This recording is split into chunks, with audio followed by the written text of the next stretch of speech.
podcast, and we're very excited about our next guest coming up here. Guys, you want to do the introduction? Mercedes Streeter, the Chicago-based automotive nut who writes for us. Absolute car hoarding legend. Can we bring her on? Is she there? Is she Another there? one of us. Yeah.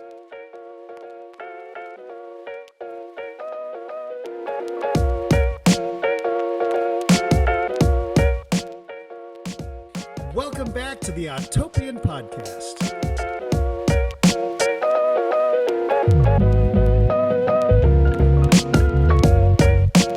Mercedes, thank you because I asked you if you could join us today, and you're like, I'm out camping. And then Jason, I think Jason went behind my back and was like, I'm going to convince her anyway. So thanks for joining us. Thank much. Thanks for interrupting your vacation and joining us on this. This is how we work our employees. It's like, oh, you're going to take a little vacation? We need you. We're going to call you an hour before and ask you to join us on working some more. That's how we work. So hopefully it's quiet. I had to go to like a rest stop because it was so loud from all the planes flying around. So where are you? You're at the Oshkosh, the air show, is that right? Yeah, Oshkosh Air Venture. Yeah. Fantastic. Yeah, there's gonna be all kinds of fun stuff there. Mercedes. Although technically right now I'm at a rest stop. but yes. Yeah. See the recycling bins behind you, so that's good. Yeah, Mercedes, I think you are definitely the most interesting writer on our site. Jason, you and I, we got to step aside because the things that you write about are unconventional sometimes. And of course, obviously, I'm always looking at metrics. And it's like, you write about U-Haul trailers and airplanes and motorcycles. These are car adjacent things, but not cars. A U-Haul trailer is not a car. At last time I checked. And yet, technically no. Everyone wants to read about the U-Haul trailer. Why is this? How is it? How are you doing this? What the hell? Did you buy? Making it interesting. Did you buy 10,000 computers and you're just having them all click on your stories? I do not. They're I great stories. They are great. They are great. They're obviously really well written, really interesting. And I guess, we're curious, like, how'd you get into it? And like, what is it about them that you think draws people in? Are we talking about U-Haul trailers? Yeah, stories about trailers. RVs. I mean, like, so for me, it's like, it happened like 5 years ago. Like I don't even know what I was doing. I think it was an opposite lock or something. And someone posted a picture of like a fiberglass trailer. I'm like, whoa, what's that thing? Because like, I'm so used to my parents have these big giant like palaces on wheels. And then I started doing research. I'm like, whoa, U-Haul made trailers. And oh, this is so cool. There's only like 2,000 of them. And now I know that the company itself doesn't even know how many trailers it made because they all the records have been lost somewhere. And it's just, it's a weird, fascinating story because U-Haul used to like rent literally anything that you could wish to rent, from like paint sprayers to jet skis and stuff. VCRs, you said they used to rent also, right? Yes, adult videos and stuff. Really? Yeah. You used to be able to get a VCR at a U-Haul, like an orange one even, I think. Yeah, big orange VCR. It had ads in Playboy and stuff. Wow. That's amazing. fantastic. Who's doing that? Yeah. But why? I don't know. I think part of it's Mercedes just writes well and it makes these things engaging and interesting. True. But the initial draw, I think, David, honestly, this just goes to something that you and I have talked about for years, and that almost any subject can be made exciting if you yourself are excited by it, which is, I think, exactly what's going on here. Mercedes digs it, and she conveys that. And I like telling a story. Yeah. Yeah. So Mercedes, how did you get into all this craziness? Because you have this incredibly interesting and varied, just different between buses and smart cars and motorcycles, like we mentioned. All basically, if it's got, well, I was going to say wheels. I guess airplanes do, but they don't have to. But how did you get into all this? What? Oh, it's hard. Well, so I'm not really sure where the planes and trailers came from, but I know for cars anyway. Okay. I know for cars, it happened when I was a kid. My uncle gave me like a Matchbox Pontiac Firebird, and it was like missing its paint and stuff, and I thought it was the coolest thing ever as a kid. And I started just collecting more and more Matchbox cars, and then my mom bought me a goat kart, and I just drove that all over the neighborhood doing burnouts and racing on the dirt track that the kids built and we forced the stuff. And I'm like, oh, this is great. Cars are great. I'm just gonna keep on like just going more and into cars. At some point, I had like 5,000 Matchbox cars, I think. Oh my gosh! Before my mom started throwing them away because she's like, "You're too old for these things." Oh no! I still have like, I don't know, 300 or so today. Cool. It's pretty good. Salvage, So tell us how deep. So you hoarding cars you've been doing that for a while, but they were smaller back then. For as long as I can talk, it seems like. And now I really want listeners to understand the setup that you have right now, because like I was telling Jason and Bo last episode, I have plenty of space in suburban Michigan. Having 10 cars here is not a big deal. Just put them in the backyard. It's not a big deal. But not only do you have more cars, but they are Volkswagen from the era that you don't necessarily want Volkswagens. Oh, of course. Yeah. And your living situation is more complicated than mine. So can you just walk us through that? Yes. Okay. So I live in an apartment complex, and there is a condo association, and they're quite particular about the vehicles you park there. Like one time I parked a van that had 3 10 millimeter sockets spray painted on the side, and someone took offense to that. So apparently I can't have crazy cars at my apartment, which is I own nothing but crazy cars. So how many do you own? Oh, I love that there's the pause. Think there's math going on in her head. Yes, exactly. Are we including motorcycles? Carry the 2. Yes, including motorcycles. I think if we include everything, it's 20 vehicles. Jesus.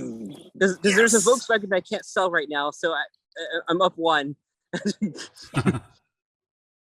20, and one's a bus, right? One's a full-size bus, like a city bus. One's a transit bus, yeah. That's like not a little. That's a full-size city-style bus, though, right? Like 30 feet long, 35 feet long. Okay. So what do you do with the bus? Like, I love this too. I'm also a car hoarder, and I get it. So you know how some people, they have like a Corvette for the weekend? Yeah. They just drive their Corvette on the weekend. I drive the bus on the weekend, just like a Corvette. So it's drivable? It's drivable. And although sometimes I do run like a bus route sometimes and stop at bus stops to see what happens. That's so messed up. This is a perfect. Oh my gosh, that'd be so hilarious. Actually. How many people are gonna? Let's get the camera crew out there. We've got to do a video. Here's how many people will board a random bus. I bet a lot of people would. No one has boarded, but they look at the bus and they make sure they look at the bus, look at the sign. They're like, okay, that's not my bus. So what are you going to do if someone gets on your bus, though, Mercedes? What are you going to do when someone inevitably will get on this bus? Are you just going to ask them where they want to go and just be like a free Uber? I'm not going to open the door. Okay. All right. How big is it? I'm sensing hilarious hijinks here. I don't know about you guys. I want to step back a second and just maybe introduce you a little bit more. Obviously, you used to work at Jalopnik before, but you haven't been a car writer forever, right? What were you doing before? What I was doing before is actually I was doing how do I describe it? Basically technical support. I worked for I can say this. I was working for school districts on the East Coast, basically, and they had these SQL-based server systems, and they're always broken all the time. So I was always writing SQL code and broken Java code and stuff just to get their cobbled together server systems working. So for the past, I don't know, before this, I was working in IT for like 10 years. All right. Wow. I'm glad you're doing this now. Seriously. Oh, yeah. This is way better. Way better use of your talents. I no more like beating my head into a desk because my code's not working anymore. Well, this kind of segues well into the article you wanted to talk about, David, since that's kind of IT related, you know? Yeah, you know what story actually oh, exactly. Yeah. So Mercedes is holding up a USB cord because she wrote a story this week that oh my gosh, so many people have been reading it. It's about Hyundais and Kias being stolen, being basically broken into. And I don't know, obviously you're an incredible writer and you know everything you write does really well, but this one did in like really, really, and I want to know from your standpoint, what do you think was so captivating about this? First off, what's the article? Let's talk about what it is. Explain what's going on. Yeah. Okay, so I guess we'll start from the top. So I'm kind of closest to Milwaukee. So, and I visit the city a lot. And so back over a year ago at Jalopnik, I saw the story come up where it's like the numbers of stolen cars in Milwaukee like doubled because people have found out that they can steal Kias and Hyundais very easily. I was like, that's very strange. And at first I saw the reports. They're like, oh yeah, because there's a vulnerability in the ignition or something like that, and or the perceived vulnerability in the ignition, and the people are just like a lot of just like teenagers are stealing them. And so I thought that was extremely weird. And I just wrote a story about it, then wrote a follow up, and it just somehow just got worse. Where it's just like 4,500-ish vehicles were stolen in 2020, and then in 2021 it was like 10,700. So like it more than doubled basically in just a year. So that set off some flags, right? Yeah, and it's like so when it came to 2022, I started seeing reports that it's like happening in St. Louis and happening in Chicago now. So it's like it's spread outside of Milwaukee to other cities. I'm like, okay, what's going on with this? And it turns out now there's like a whole like gang of like people who steal Hyundais and Kias for fun, because apparently all you have to do is use a USB cable to start the car. Is the cable connected right now?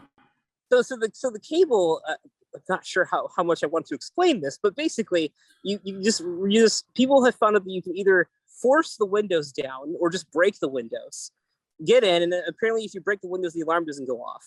And you could just like in like 30 seconds or so, you just take off 2 pieces of plastic and then shove a USB cable into the ignition and just turn.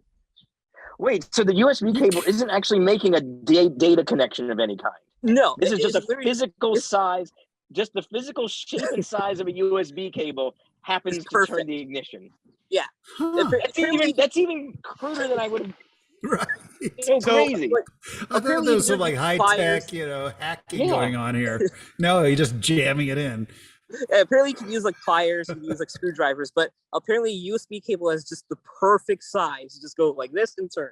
And so you've seen a number of like TikTok. So this is big on TikTok, right? It's like basically a trend. Oh, yeah. It's bigger than you'd think. Like it's bigger than you'd think should be about stealing cars on TikTok, and it's wild. It's like you see people just like swerving on purpose and like. How do they get around this? So this releases the steering wheel lock and everything, because it actually turns the cylinder, right? Yeah, it turns.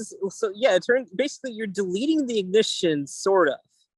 You're deleting the part of the ignition that the key goes into, and it takes basically nothing but brute force to do that.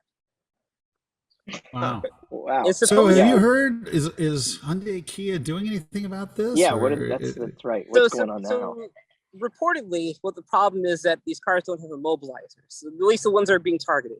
Apparently, some Kias and Hyundais that are older than 2022 have immobilizers, and some don't.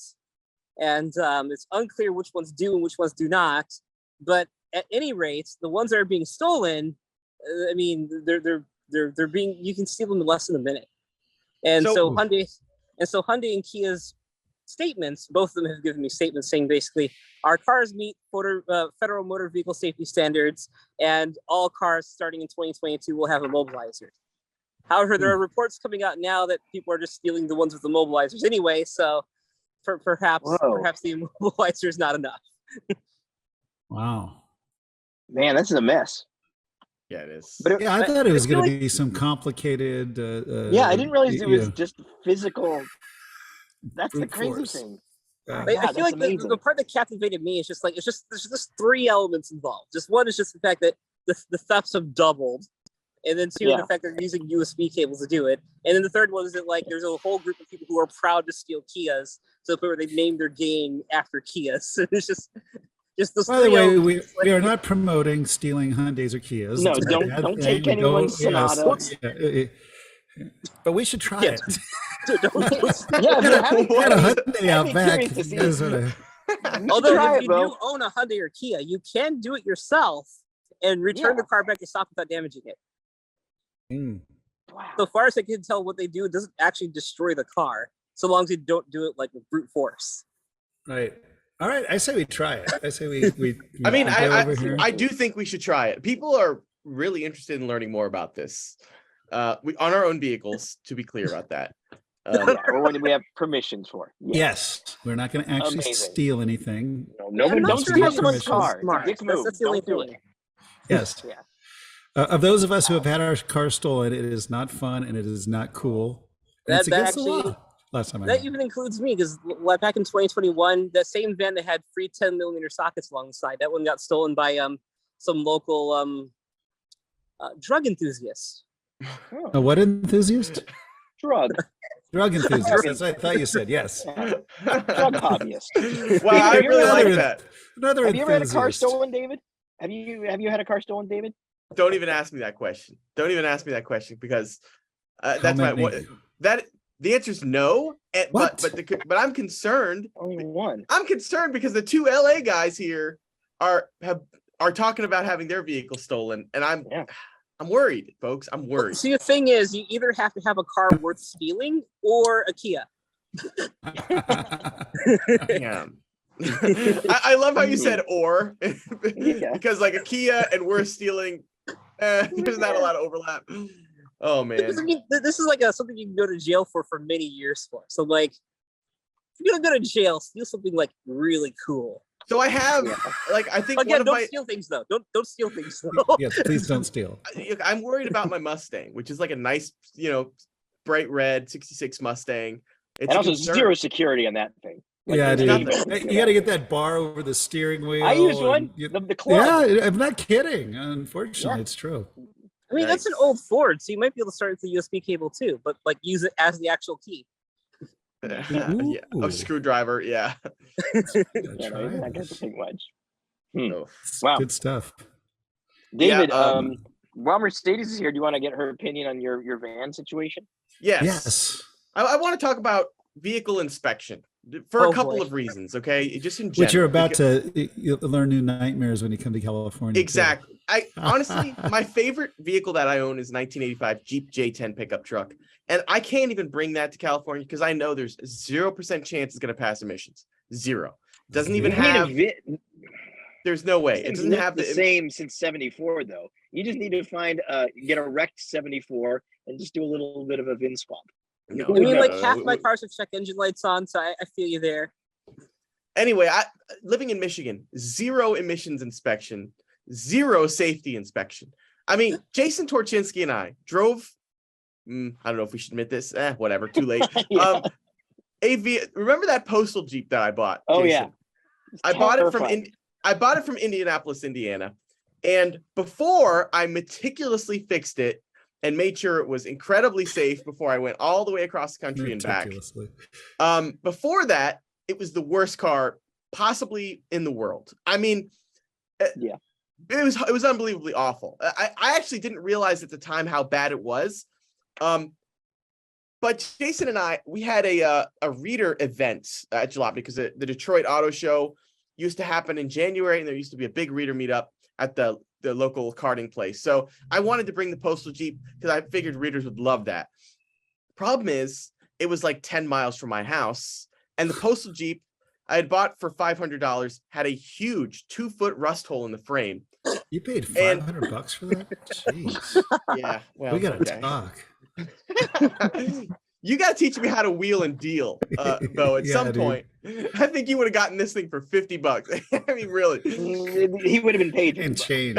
he would have been Hey, paid I for use it. a lawyer for my negotiations. It works very good. Oh, that's genius. But yeah, It so is. but I drove this thing the 10 miles to the place. David was following me, and it was I've driven a lot of marginal scary cars. This was the scariest pretty I mild. drove because the input that you gave to the steering wheel had almost nothing to do with what the car ended up doing. Nothing. I've never remember- driven anything like it. I remember I was driving in front of Jason. So Jason was in this postal Jeep, which, okay, I'll just admit, later I found out that it had absolutely no suspension bushings, and the rusted part of the frame was all the way through, all the way around the frame. The only thing that was holding that frame together, which by the way was behind the suspension mount, the only thing that was holding the frame together was a bracket that was bolted to the frame. I think it was just like friction or something. I don't know what was holding the frame together. Incredible. But anyway, I remember seeing Jason behind me, and he was going like 15, 20 miles an hour. We had our hazards on. We were being as safe as possible. But I remember him just his eyes were huge, and he was steering the steering wheel just back and forth like crazy, like you would never believe. It's like he's going around like the tightest racetrack of all time, and he's just trying to go straight. That's what it took. Trying to go straight. It's because the bushings, there are no bushings in the suspension. So as the leaf springs move sideways, the car steers, and it's just the whole thing was a nightmare. Compensate. It was hell. It was the point is, in Michigan, you can drive that car legally, and some of the stuff I see around here, you wouldn't believe. Like, okay, pickup trucks. Good thing? You will see pickup trucks that are bent in half between the cab and the bed. Like, that's not an unusual thing. It is you will just see it driving 80 miles an hour. And it's bent. The frame has clearly buckled. It's like you're not making a great case for Michigan right now, by the way. The bed and the cab are holding the frame together at that point. Absolutely, I know the body is holding the frame together, and I have to say, I always see cars on the side of the road where either the wheel has fallen off, or more likely, the wheel has fallen flat because of a ball joint failure, and you just see this car with like. Completely stranded, and it's like some dad or some kid, someone taking their kid to school or something. They are completely oblivious. It's not like they're like a reckless punk like people think I am, but it's like just someone that's their daily driver, and they just don't pay attention. So like they can lose a brake line, or they can lose a ball joint, and it just happens like that. Anyway, where I was going with that is that I do think basic inspections are a good thing. What I don't like is when the problem with it is they snowball and become ridiculous. You got all serious. Your voice came down. Yes. This is really passionate about this. So, okay, Germany. Somebody hurt you. Yeah, somebody hurt you, David. Yeah. Germany's inspection. Look, I think there should be a basic inspection just to make sure brake lines, ball joints, all that. But Germany's inspection is absurd. I mean, it is absurd. I bought this van. They want it to be safe. They want it to be good for the environment. What is this nonsense? No speed limits. So look, and I get it. The Autobahn has no speed limits. Don't even get me started about the Autobahn. It's the most overrated highway system of all time. But anyway, yes, there's no speed limit. I don't think it's overrated, but we'll get into that. We'll get into that. I understand vehicles that can go as fast as they want. They should be in great shape, but and they keep the road nice. They do, which is why you're always stuck in traffic because of construction. But anyway, so I bought this van for $500, and to get it through inspection. So I'll just tell you straight up, I failed inspection 3 times in Germany. And I remember when I was preparing for it, my friends, one of whom is an inspector, a TÜV inspector. So German inspection is called TÜV. One of them said, he went underneath my car and he said, so your brake lines have a little bit of surface rust on them. They're a little bit brown. They can't be that. There can't be any surface rust at all on any brake lines. I'm like, that's impossible. Like if they're not brand new brake lines, how is that even without possible? Rust? Yeah. And he's like, just sand it down and put some grease on top of it, and you're fine. Or spray paint it black. I'm like, how is that a workaround? And then another one of my friends over there, he was like, okay, so you're putting these shocks on, and they're bright blue shocks. Well, the factory shocks on this were probably not bright blue. So the inspector is going to say, yo, these are clearly not the factory shocks. Where's the factory part number? And you can't upgrade anything? You can't change? You can only upgrade your car with parts that have been certified by a government agency. Like you have to, if you see a modified car in Germany, you should go to the owner and say, hey, can you show me that green sheet that you have? And they will pull out the sheet, and it's literally got a list of every single part that they have on that vehicle that's aftermarket, and proof that it has been authorized for use on German roadways. That is insane. I'm with you on that one. I mean, That is Although crazy. it's not dissimilar to California emissions, and you need the same thing on anything that affects performance in California. So that in that way they're similar. But that's just emission, but not suspension and like yeah, exactly. That's what I'm just wheel. saying. Like that goes for like wheels too, right? Like if you don't. Oh yeah, ridiculous. absolutely. Wheels totally. You can't just put whatever wheel you want. Like not at all. Boo. Also, I don't like that. Okay, yeah. If you add power, it gets tricky. Like you have to. That's go why we through, love America. You have to go through a process. Like I have to say, like when my friends hear the stuff that we can do, like when I tell them that I could put any engine I want in my cars. If I want to put a freaking 6-liter diesel out of a bus in my Nash Metropolitan, I can do it. It's totally fine. Like that's not a thing. Bless America, man. And if you do add any power, God bless buses. Yes. Yeah. If you do add any power, you have to upgrade brakes. Some of that's logical, some of that. Anyway, the weirdest stuff is like when you go to Germany, you'll notice that you just don't see janky cars. Like you don't see rust at all because it's not allowed.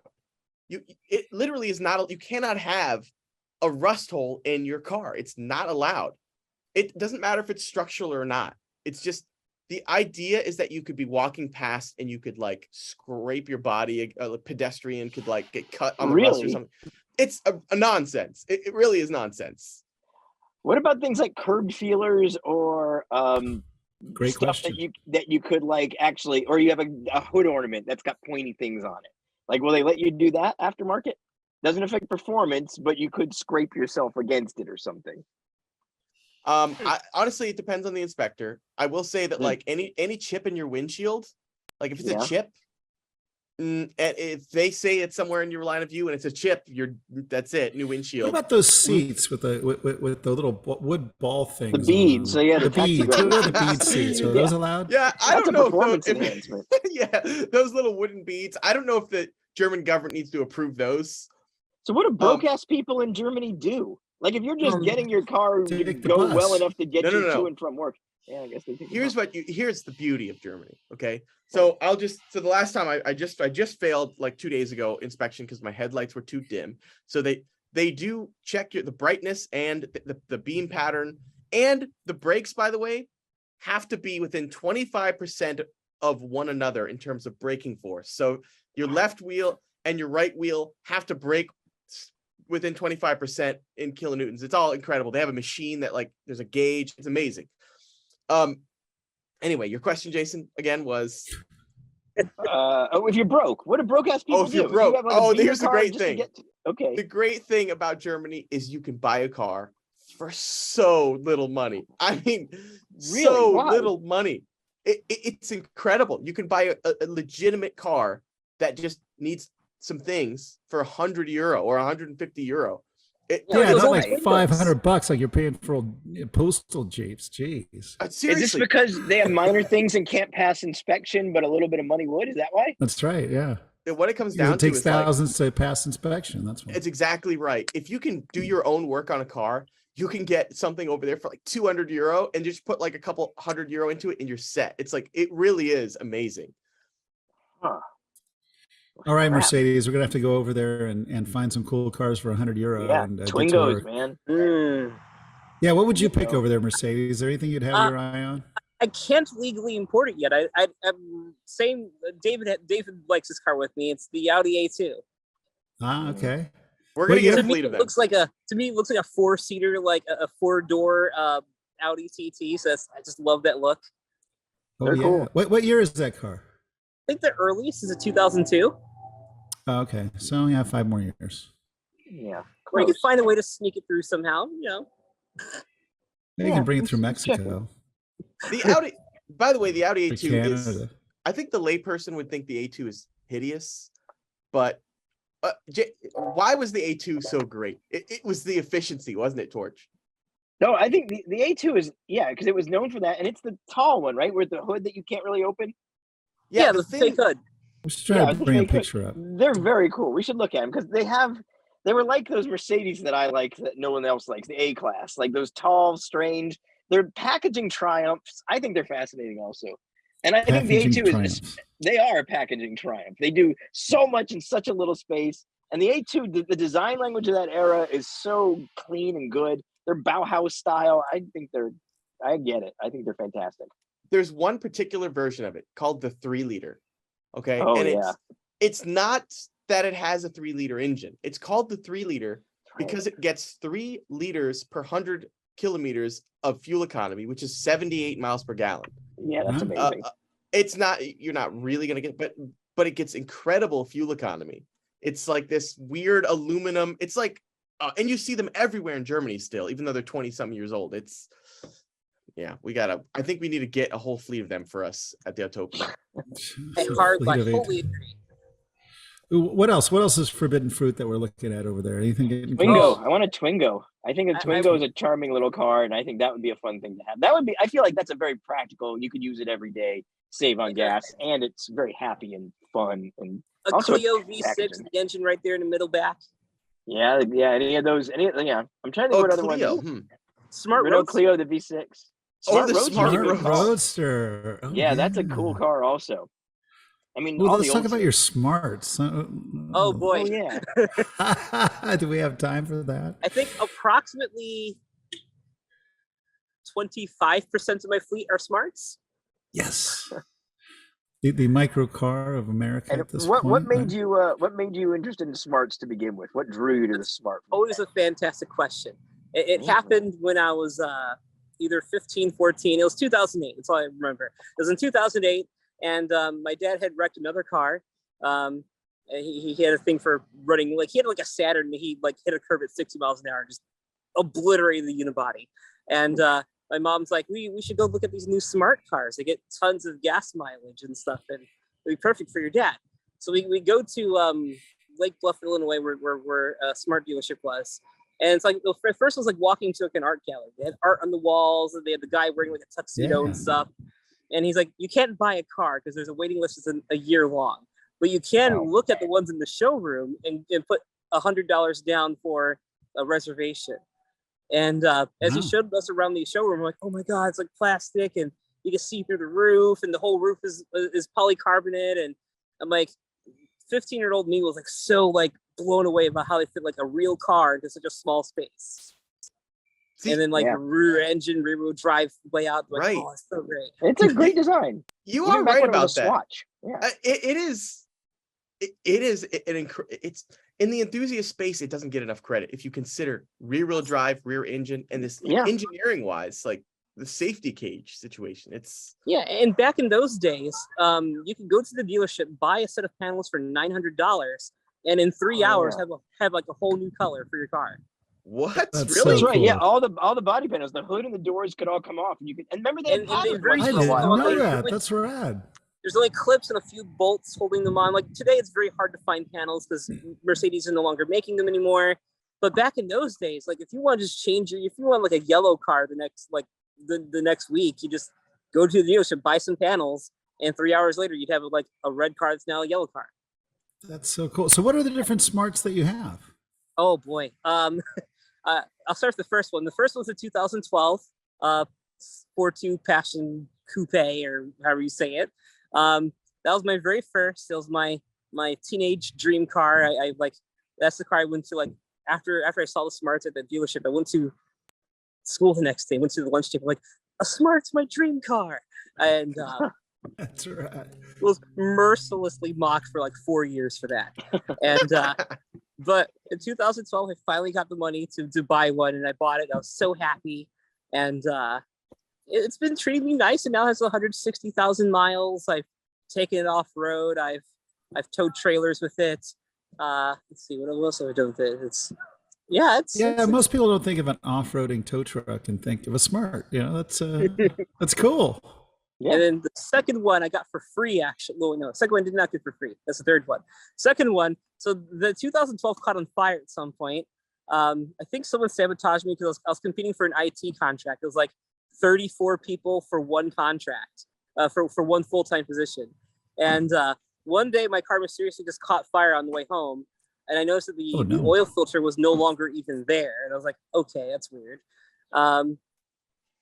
The fire got put out, but it was running on one of its 3 cylinders. I got it home. And back in those days, I knew like the president of Smart USA. I had their phone number and stuff, and I knew like some of the higher ups there. So I was like, hey, my car caught fire. Could you like help me out? And they're like, yeah, well, we'll get you in contact with like one of the best remaining dealerships. We'll let you choose any car off the lot. Wow. West Covina, actually. So it's out there in California. Oh, cool, yeah. And so I went out there, and the guy gave me, he's literally like, here, for no money down, choose any car off the lot. We'll give you 0% APR, and we will give you trade-in. We will give him trade-in value on your old car, but not actually take your old car. And so that actually worked out. So I drove it home 36 hours in one go. Oh, geez. I felt like doing a cannonball run for some reason. So I drove from Los Angeles to Chicago in 36 hours. So how do you nap in a Smart for two? Like, can you lean the seat back some? You could. And I only got like 2 30-minute naps. It was not great. I'm too old for that now. I'm way too old for that now. Back then I was driving, and I was like at the 24-hour mark, I was like, where have I been for the past day? I'm like, oh my God, I've been in this car for a whole day. So you know what my favorite Smart was? What was the really unbelievably obnoxious designer car one? What was it with the wings? Oh, with the wings. Oh, the Jeremy Scott one. Yeah. The what? Who was it? The Jeremy Scott. Yes. The special. Okay, we got to pull up a picture of this the wings. Smart just to show people at home either now or later. But it is literally, I think, the most ridiculous OEM authorized custom car I've ever seen in my life. It was. I can't even believe that they did it. Right? There are a few of them out there. I've seen one before. It's crazy. So you could order that one? I didn't know if I realized you could actually buy this Smart. It is beyond obnoxious, crazy. It didn't come with the crazy wheels. It didn't come with the crazy wheels, and the interior was toned down a bit, but you actually got the crazy wings in the back. We got to try to find one of these. What? Seriously. Oh yeah, the Jeremy Scott one. Yeah, the wings are what makes this thing. Yeah, look at that. the wings are cut in half, so you actually had the brake lights still, but the half the wings are still there. Wow, that's amazing. Yeah, I mean, it's because he did like tennis shoes, right? There it is. Yeah. Yeah, that's not the production version, but that's the crazy concept. Yeah. The production version is equally insane. It's the production one. Whoa! You hear the thunder? Thunder. I don't want to. Oh, I'm sorry. It's thundering here. I don't know how they pulled this thing off, but wait, there's the production one, I think. Oh, there's a production one. It's the one on the right. On the right, scroll up just a little, right there at the top of the screen on the right. You can see the brake lights still on it. Go down, diagonally down. Oh yeah. Oh yeah. Yeah. There it is. Wow. This is real. What? Yeah, I love that. That's amazing. You guys, we have to find one of these. Yeah, that would be amazing to find. How many do they make? Do we have any idea? Not many, but I all you have to do is buy the wings because those sail pillars come off. So you could retrofit a Smart to have these wings. Mercedes, that feels like actually get the original with the Jeremy Scott. You got the floor mats and everything. Yeah, that's Come amazing. on. I mean, this is the Smart. The interior's pretty dope. It started as they were Swatch originally. These were like fashion has kind of always been like a weird. Okay, Mercedes, we got to find one of these. I know you're always scouring the markets looking for weird cars, as we all are. So this is got to be a goal of ours. A Jeremy Scott. That should be Smart. Good mission. The Jeremy Scott Smart. I'm not even sure they sold them in America. So that's okay. Forbidden fruits in Europe. Speaking of forbidden fruit, you have a smart car that is I don't know how you describe it. Questionable in some ways. The diesel. I'm trying to think of what my lawyer would say. We're not supposed to talk about it. Totally legal car. Totally legal. Correct. Yeah. It's a diesel from Canada that I bought back in April. Okay, we won't tell anybody. Okay, we don't have to. But they didn't actually. Could you have bought one in America? What? They made a diesel Smart? I didn't know that. They did for 2 generations. Mine gets that makes sense. Yeah. Oh wait, I think I didn't know that because in Europe they'd be diesel, right? What fuel economy do you get? So I get 70 to the gallon around town, and about 70 and about 55 doing 80. Wow. What? It'll only do 84 though, so I mean that's like near top speed. They'll still do 50. Is it still about 3 cylinders still, under a liter still? 3 diesel cylinders? It's 697 cc, I think it is. Wow. Or is it 800 cc? Forget. It's under a liter.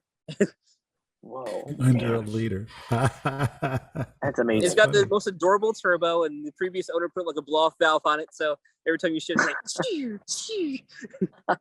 That's cool. Yeah, that's It used to very cool. roll to the coal too, but doesn't do that anymore. That is That would be an amazing coal roller. Yeah, that's good stuff. All right. So should we roll into number 5? wait, they're more smarts. I'm sorry. Yeah, Is that all there's of them? like I got one for free once out of Colorado because the guy was just fed up with trying to register it, so he just gave it to me. Let's see. There's one I bought for the Gambler. I think that's all 5. Unless I'm forgetting one. Okay. That's All right. awesome. That's amazing. David, I was wondering, should we transition into the would you rather, since Mercedes is here? She can weigh in on that would also. you rather, the best part. Jason, we don't have we normally have that that one segment where you complain about my the spill the tea segment.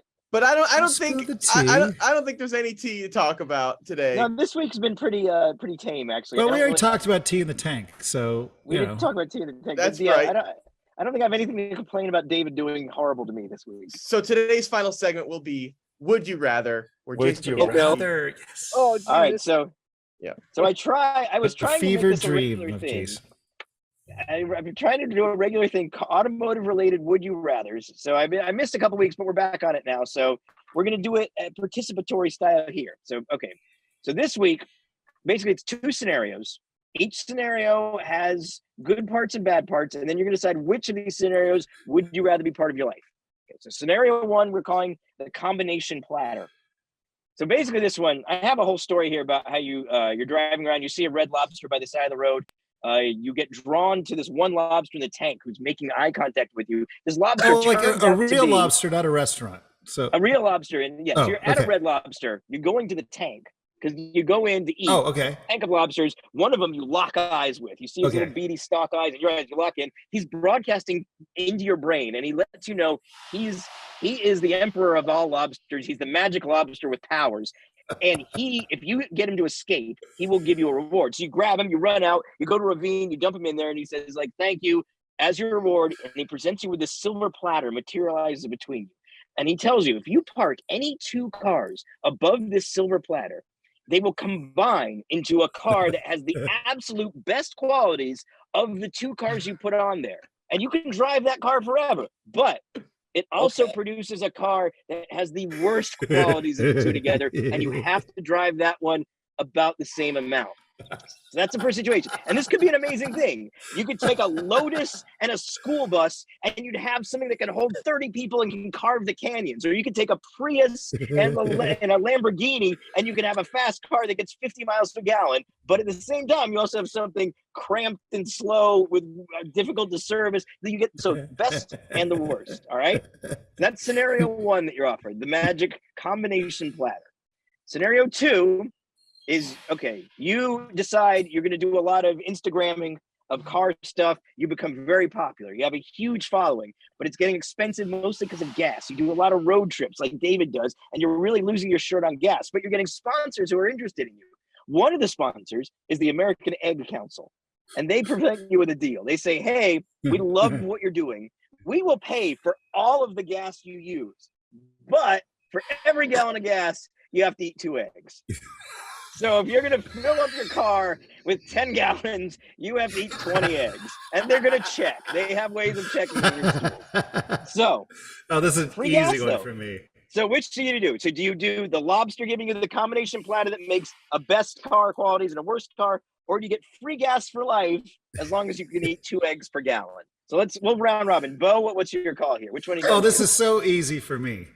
And not for the reasons that you think. I hate eggs. I don't eat eggs whatsoever. I don't touch them. They're disgusting. Oh. I that would be the worst thing in the world for me. So by default, but I would have picked that anyway because I'd be so curious because I would just keep parking cars and see what weird things would start appearing magically, right? Yeah, it would be fascinating. Honestly, the worst cars would be fascinating to see as much as the best ones. Like, absolutely. So how do you lose? You get two winning combinations there because our love for the awful and the fantastic. So easy for me, but I hate eggs. Okay, who's next? Mercedes. Right. What's your answer? Mercedes. Oh, this is a difficult one. So it's definitely the lobster one, but the vehicles that would combine would either be a Smart and my Volkswagen Touareg V10 TDI, or my Honda Beat with my bus. Ooh. Oh yeah, that would be that's good too. Extremes. I wonder what the worst one would be. What it would drive like a bus and be as small as the Beat. But it would have to be it would have to take up as much room.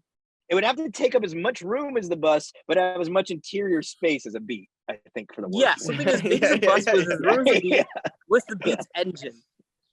Yeah. Oh yeah. 0 to 60, not possible. But the thing is, remember, you have to drive that one as well if you want to drive the best quality cars. Like you have to drive them both. How often do you have to drive it? Same amount of time. If you do 6 hours in the good one, you got to do 6 in the shitty one. I mean, driving a bus with like a Honda Beat engine might be fun. I'm okay with that. Okay, all right. Just letting you know. It works. All right, David, what about you? Look, for me, the worst quality a car can have is being boring. Like that's the worst thing it can be. So as long as you park 2 cars that don't have an ounce of boring in them, then their worst qualities aren't going to add up to boring. It's going to be bad and awful and it'll perform poorly, but it won't be boring. That's the thing. Like that's the one. I never thought about you. Yeah, you're taking 2 great cars and then combining the best of them. Then you're going to end up with 2 great cars. That's I mean, but the thing is, they have drawbacks though. Everything, no doubt. They'll perform poorly. They'll get bad fuel economy. They'll be a pain in the butt to drive every day. But you'll be like, this is so bad, but it's not boring. So it's like for me, that's the one. I mean, I'm pro egg though. I will say I'm quite. And if you scramble the eggs, a Nissan Pao in a Yugo, because those are both fun cars. The better, like the good version of the Nissan Pao and Yugo would actually be a pretty great car. For one thing, you'd get a little more horsepower because the Yugo's got 67 horsepower. The Yugo's going to be the one bringing the horsepower. The Yugo's going to be the one bringing the power. The worst version though is going to be. I'm not even sure you could survive a trip in that because the Yugo has so many marginal qualities. But you're not wrong; it wouldn't be boring. But the eggs thing you would consider, David, like if you had a big road trip ahead of you, you knew you were going to do a lot of driving, you could be okay with the 2 eggs per gallon? I would do the 2 eggs per gallon only if this were like Mercedes's diesel Smart where you got like 70 miles per gallon. And I would have to scramble the eggs, maybe throw them in like some kind of smoothie or something. I'm worried about cholesterol issues, but whatever. Yeah. You could never drive like a Bugatti or something. It'd be physically impossible to eat that many eggs. Yeah. You might die. You'd have IV full of eggs. Yeah, an IV drip of egg. That's the solution. See, I'd rather do that than actually eat an egg. You can do it kind of 1 gallon at a time. Like if you just kept like a dozen eggs in your car, it'd be tricky. And just, like as you run out of gas, you just crack an egg in your mouth and then. Well, you know what, Bo? Bo, you could get around this though through like brownies that have eggs in them, or like I didn't think about pancakes, maybe. Yeah, that's a gas station downing eggs as you're filling up. But 2 eggs a gallon, that's a lot of eggs. That's a lot. Maybe I was a little too harsh in that. Maybe I should have just. Yeah, that was a little. Yeah. Oh, well, that's what we learned with the would you rather. All right, I think it looks like. Okay, would you rather? It's got to be a mandatory segment. I think. All right, we can do it. That'll be good. That'll force me to write one of these every Friday. And the other one was either keep the 2 fish in your mouth while you drive. What was that again? It was. So yeah, okay. Okay. So the other one was it was some magic pond of fish, and they had a deal where you could every fish was a particular car. Some of them fantastic cars. They were magic fish. So you could grab a fish that was actually a Lamborghini Miura, and it would only turn into a Miura if you put it in your mouth. And as long as the fish was in your mouth, a Lamborghini Miura would appear, and you could drive it as long as you wanted until you spit out the fish. And the thing is, there's an extra benefit to this, because imagine living in like a big city like New York. You could have a beautiful car, a Lamborghini, and you don't have to worry about parking. You just spit the fish out into a plastic bag of water, go to whatever you're going to do, and then pop it back in your mouth on the way home. So wait, so what if the fish falls out while you're driving? Then the car disappears, or if you swallow it, then the car disappears. So you have to be careful. You're stuck on the highway going 80. You're stuck on the highway going 80. You swallow that fish, you're basically dead, because the car is going to disappear, and you're still going 80 with a fish in your gut, and then you're dead. So yeah, there's a problem there. And then the other one, the one that like someone complained about the scatological quality, was I said, what if you had some ability, if you could take a shit in a box, and if you put that box in the car, nothing bad, like the car would not break or degrade or anything. Like you could get a car perfect as long as you had this box of magic shit somewhere in the car. It had to be open. Then the car would never degrade in any way, even if it got hit you or had to replenish it once a month. You had to replenish it once a month. You have to dump out the old box of shit. Ooh, demolition derby with a box of shit. You would win. The shit out? Then the car, all of the cumulative damage, all of a sudden hits the car, and it basically just turns to crap, because the shit is receiving all of the damage and wear and tear and rust and everything. So as long as the box of shit is in the car is in perfect shape. But the second it goes out, everything that happened to that car immediately comes to it. So it would be destroyed, basically. Or the mind of Torchinsky. I was thinking about running a repair shop using this idea, just well, I was thinking, yeah, you just have to explain to everybody, I can fix your old Jag like new, but you're gonna have to keep this open box of my shit in your car. You're gonna need 1,000 Christmas tree air fresheners. Yeah, that's not enough. But the car is perfect. And and if you're running that shop, it's great, because every month they have to come and get a new supply, and you wouldn't have to charge a lot. You can only charge like $50 a box, and you just have such a supply of people. Could you put the box into a box? It's gotta be open. It's gotta be open. It's gotta be it's gotta be an open box of shit. It's not that big. It's like not all right, Torch. All right, Torch. Really on that note. Yeah, all right. That's a great note. People outside hearing this conversation here. Yeah.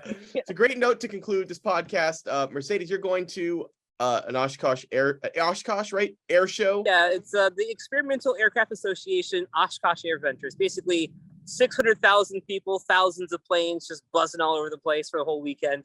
Technically, it's going for the whole week, but I'm coming at the tail end of it. It's going to be epic. Get lots of pictures, write us something cool.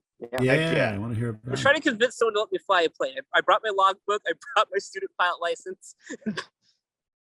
Please do. That would be awesome. Thank you so much for joining us. It won't be the last time. Yeah, we'll have you back, I'm sure. Yay. Thanks, everyone, for watching. Next week. And listening, especially listening. Next week, Friday, another podcast. It'll be fun. I can't promise we're going to talk about open shit containers in cars.